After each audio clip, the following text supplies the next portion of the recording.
Had another exhibition game last night. How did that go? And how do you see your team so far through training camp? We've been adding pieces as some players have been sent down from the Jets, so it's changed.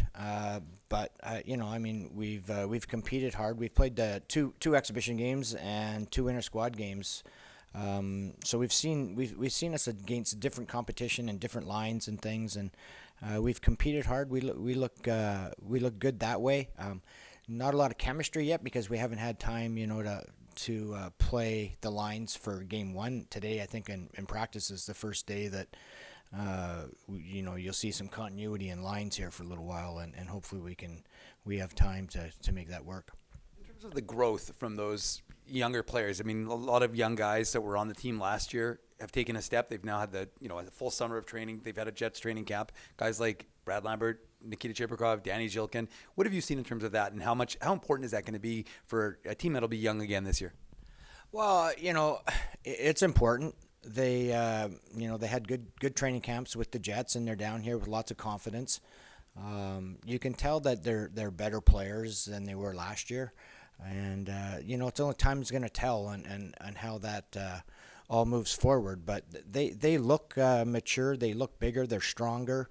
They seem to do things quicker, and some of those guys like Lambert and Chibrikov, they spending the last 3 weeks to a month with NHL players. That's a huge benefit. What's a message like that? Because there's obviously going to be a little disappointment. Those guys are wanting to be in the NHL. Everybody, it's natural. So for you as a coaching staff, how much do you have to talk to them when they get down here to kind of be like, okay, I understand you're disappointed, but now you got to do what you got to do to, get back up there? Well, yeah, I mean, it's a process, and they understand that. The biggest thing with most of them, anyways, is that they have good attitudes and they understand that they're close. And now you can't you can't quit, you can't give up. It's all about pushing forward and pushing through that door, and making sure when you get the call, you're as best as you can be. And so you could tell by practice today, they were very, very aware of what was around them and how hard they were working. And yeah, I thought they practiced excellent. And I don't expect anything else from them. They both have great attitudes. One guy who also, of course, spent a lot of time up with the Jets for training camp was Elias Salomonsson. Obviously, getting his first taste of pro hockey in North America. What do you try and do as a coaching staff to maybe get him set, get him adjusted to playing sort of a different style of hockey here in the American League and, of course, in North America? Well, I mean, you can tell he's already taken a big step to moving the puck a little bit quicker and moving his feet quicker, and everything just happens quicker in a smaller sheet of ice.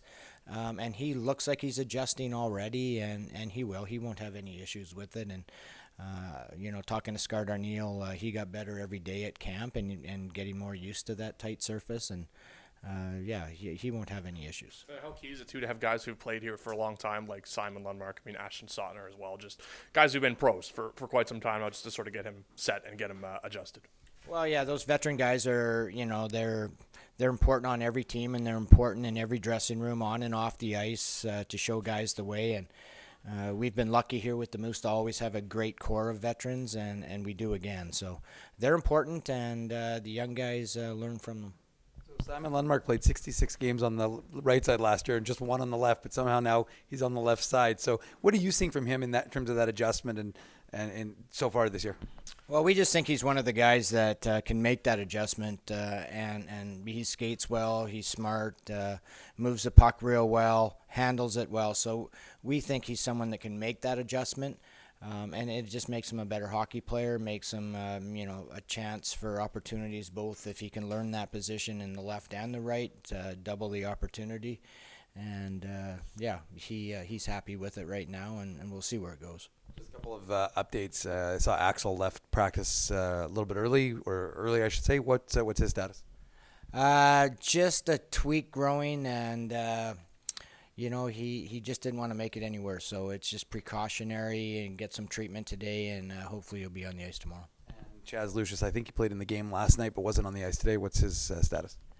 Chaz did not play in the game last night, and his status is, he's recovering from his ankle, and it's still an ongoing process, on and off. So we take it day by day, and and see. So when it gets sore, we don't want to keep pushing it. We want to make sure that we have him at 100% at some time. So we're cautious with it. So this is more just about like management, and this is kind of just the plan for him anyways, is just to kind of manage it so you don't exacerbate the problem. Exactly. Like, he had 2 inter-squad games and 3 hard practices in a row. I think, 5 ice times in a row, and it got a little bit sore, so we're just backing off on it a bit. In terms of what you've seen from him so far, because it's a huge year for him, obviously. What have you seen and what have you liked so far from the Minnesotan? Well, I mean, we had an inter-squad game where I thought he looked really good. He had the puck on his stick a lot and scored some goals. The big thing is just that he's healthy and that he's having fun, so he can enjoy hockey again. So we take our time with him, and as I said, we're cautious, and he looks good to me when he's on the ice. We just got to keep him there.